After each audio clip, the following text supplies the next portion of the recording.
It's really unfortunate when you really can look back through the lens of time to be able to look back at Blaze's work with Iron Maiden. It's just simply not fair. Here's a guy who performed on 2 albums with Iron Maiden, weren't their best albums, but I can't blame Blaze for that. But he had some really good tracks that he did with Iron Maiden. He also had some weak stuff, but again, he didn't write the stuff, he sang. So don't be pissed off that the X Factor and Virtual 11 were 2 albums that many people kind of figured were throwaway albums, and let's blame Blaze Bayley for that. Now, let's blame Iron Maiden for not having what seems to be any sort of direction or decent songwriting at that time. But a lot of people think of Blaze as, oh yeah, the guy used to be in Iron Maiden. Blaze has made stuff way before Maiden and way after that is really, really good stuff. And I don't want to steal your thunder here, Biv, but I know you weren't a huge fan of the Book of Souls album, which is insanity. But anyway, but yet when you listen to Infinite Entanglement, you really, really dig this album. Well, I do. And the reason I do, well, first of all, it's quality songs all the way through. Probably the only throwaway track is really more of one of those tracks that just kind of connects one track to another, and that's The Dreams of William Black. Everything else on here is a standalone track, and it's really good. Now, having said that, as you know, my favorite, well, at least in recent memory, my favorite Maiden CD is The Final Frontier. This CD, Infinite Entanglement, is like Blaze's answer to The Final Frontier. Similar storyline. It's a concept album. It definitely tells a story.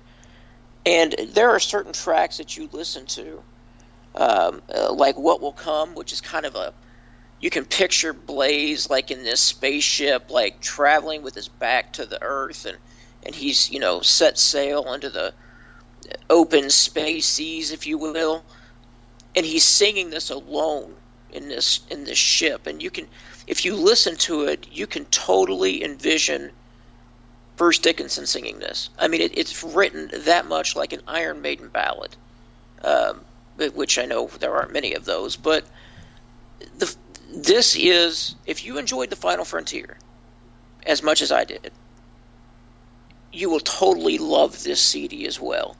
Many different, one of the things that's very rare these days is to have a band that understands, or an artist that understands, that not every single song has to be at a certain pace. That they can change it from up tempo to medium to up to down to medium, and keeping things interesting. And this album does that, so that you're not, on an adrenaline rush all the way through, but you're not put to sleep either. And it's, so for me, this is, in my opinion, so far one of the best records out this year. I don't disagree, Biv, and this is an album that's one of those pleasant surprises for me. I like Blaze. I respect his work. I've liked his solo stuff way better than the stuff he did with Maiden, and as you've probably been able to figure out through the first couple episodes, huge Maiden fan. But 1,000 Years is a great track. Human, again, like we mentioned, and we just played a little bit ago, really good song. Solar Wind's a really good song, and I thought of you, Biv, when I saw the track Solar Wind, because as a hippie, that really has to make you excited that, you have a track about, 2 forms of energy that you're a big fan of. Absolutely.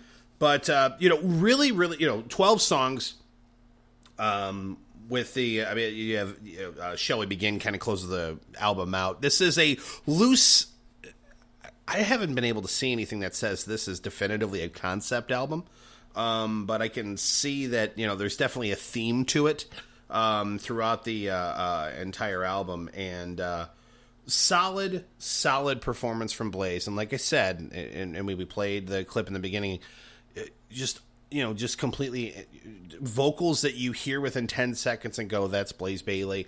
And he sounds as good as ever as far as how he is. You see the video, he sings ugly, by the way. And I know maybe I'm being nitpicky, but those people who just look like they're in pain when they sing.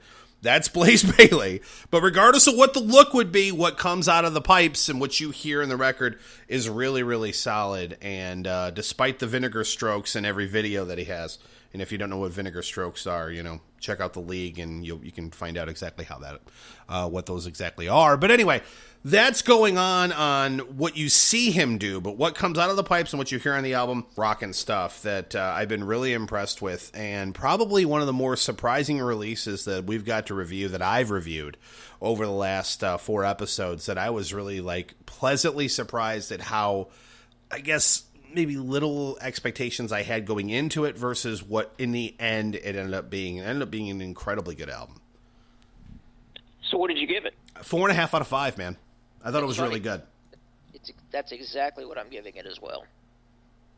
Well, there we go. We agree on something, Biv, besides your loathing of Killswitch Engage. Now, we talked about Blaze giving me something that I didn't really expect. I don't know what Biv's expectations were. And now, our last review of this episode gives you exactly what you were expecting.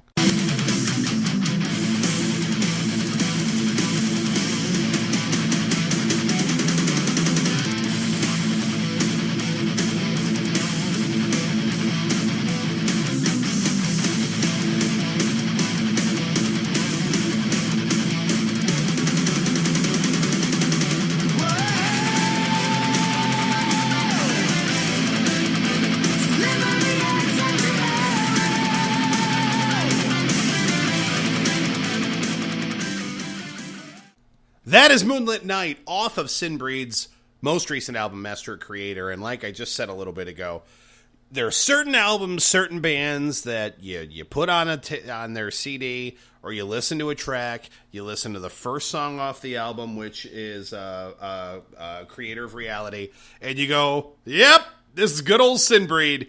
And that's exactly what they give you on this album. Biv, what are your thoughts? This is exactly what you would expect from Sinbreed, and that's not a bad thing. Sinbreed knows what they do very well, a very up-tempo, power metal, Halloween-ish-like vibe, and they do it incredibly well. And again, if you're a fan of Sinbreed, this is exactly what you're looking for. Well, I think if you're a fan of the German metal scene as a whole, the power metal scene, Primal Fear, that type of scene, then I think you'll totally enjoy this. It's exactly, it's the tried and true formula that they've used in the past. There are some standout tracks here. Moonlit Night, which has that incredible video of the giant cockroach in the middle of the room, or whatever that thing is. I'm not really sure what that whole video is about, but the song's really good. Hold on, I don't want to interrupt you. We talked earlier in the program about how important and how a good music video really makes the song. This would not be an example of that. This would be a good song, not so good video. No, because she ends up beating this giant cockroach and then is sad and crying over it she was in love with it, or it was just weird. But there are some good tracks on here. There's a little bit of filler. This is one of those CDs that I wouldn't be disappointed had I gone out and bought it just off the Sinbreed name alone. But I wouldn't be overly thrilled either. I mean, this is it's good. It's good for what it is. I gave it a 3.75 out of 5. Well, like we talked earlier in the show, in which Lacy looked at Circus Maximus' album, and said, hey, the back half was better than the beginning. This is the opposite for me on Sinbreed's album. I actually look at, it's split down the middle, there's 10 tracks. The first 5 songs I really, really like. After that, to Biv's point where you have a little bit of filler, that's where it is, at least in my world. Creation of Reality starts the album off, kicks ass, Across the Great Divide's a good track. Behind a Mask, Moonlit Night, which we just played for you, and the title track, Master Creator. Those first 5, hell yes, horns up, it's Sinbreed, it's power metal, let's rock. And then, the last half of the album isn't bad by any means, but just not as good as the first half of the album. I'm actually going to give it a 3.75 out of 5 as well, because I think it is an album that if you haven't, to Biv's point, if you haven't checked out Sinbreed before, but you're a old school Ed guy, and I know vocally they don't sound the same, so don't go there. I'm just saying as far as that kind of sound, Halloween, just a very, kind of older Primal Fear to Biv's point. You're going to listen to Sinbreed and go, hey, this is really good stuff. If you're a Sinbreed fan, you will not be disappointed by any means. 3.75 out of 5 all day long. 5 album reviews on this episode of According to Metal, the most we've ever done on any particular episode. And the reason being is there was just so much good stuff that came out, or at least stuff we felt we had to review. We just were like, okay, well, Dante's new album came out. Okay, yeah, we got to review that. And Circus Maximus, we're definitely reviewing that. And then Killswitch Engage, I know Biv doesn't like it, but before you know it, we have 5 album reviews, and we had a couple that we actually have to delay to the next episode. There's so much good metal that not only we were interested in listening, but certainly interested in reviewing. And have no fear, we'll get into those. A lot of stuff coming out late March, early April, we'll get into on the next episode. But also, Lacy, of course, joining us from LadyObscure.com. Really interesting and more detailed take towards her thoughts of Havoc, Circus Maximus' latest album. And I again, of course, gave it a 3 out of 5. But if I had to actually give it another review, I would just give it a sigh, because that's about what it is. But now let's shift gears a little bit. Joining us on According to Metal is somebody who not only is an artist that I really want to make sure, and I know Biv, I could speak for Biv on this one too, an artist we really want to make sure that our listeners get a chance to listen to, because incredible talent, has released a good amount of albums, and especially somebody who's very passionate and very opinionated. We talked in the last episode about Spotify, not only in the news segment of the show, but we talked with Kim Olsen from Anubis Gate about Spotify and his whole thoughts and opinions on streaming audio services, and is it a necessary evil? And Steve listened to the show, and he's like, dude, I got thoughts. So we figured let's have Steve on to not only talk about his most recent album, 2 of 3, but we'll also want to talk to him about this as well. So Steve Cohn, welcome to According to Metal, my friend. Well, thanks for having me, guys. I appreciate it. All right, Steve. Well, thanks for joining us. And let's just start with, let's avoid the elephant in the room here. You listened to our last episode. All of your stuff is on Spotify, including your most recent album. And a lot of times it ends up being a double-edged sword. And it's one thing as a person who listens to metal like Biv and myself and a lot of other listeners and a lot of the audience listen to stuff that way. But it's intriguing and fascinating to me to really be able to hear it from the artist's perspective, because, guys, if we're not supporting the artists, they're not going to keep making stuff anymore. And so I really want to get from you, Steve, your overall thoughts. The show is yours, man. Take it away. Well, like you said, it is a double-edged sword. There's no doubt about it. It's in one way it's good because you can get music out there, another venue for people to listen to it. But on the other side, if you're ever trying to make money off of it, you're not going to make any money. I don't, I sent a message with how much you earn, and it's just ridiculous per stream. Now, I understand why people do it, because you can pay a fee, and you can listen to all you want, and that's great, but it's not getting to the artists in any way, shape, or form where they can actually do anything with it. I mean, it's just another venue, I guess, for promotion. And somebody like myself, I have nobody. I'm all independent, so I promote everything myself.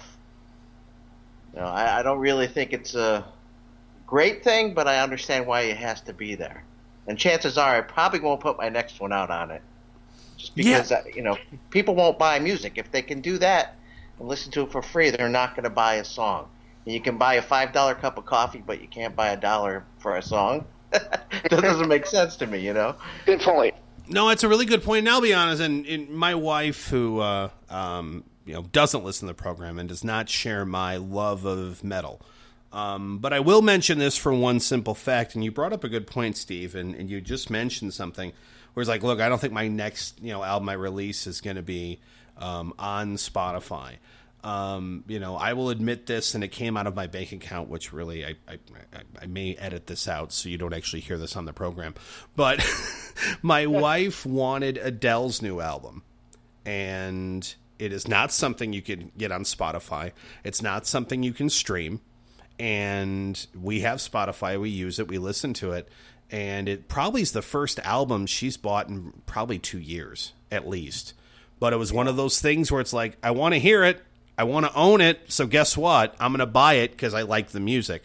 Now, not something I would buy personally, but you get my point. So you bring up a good point because a lot of artists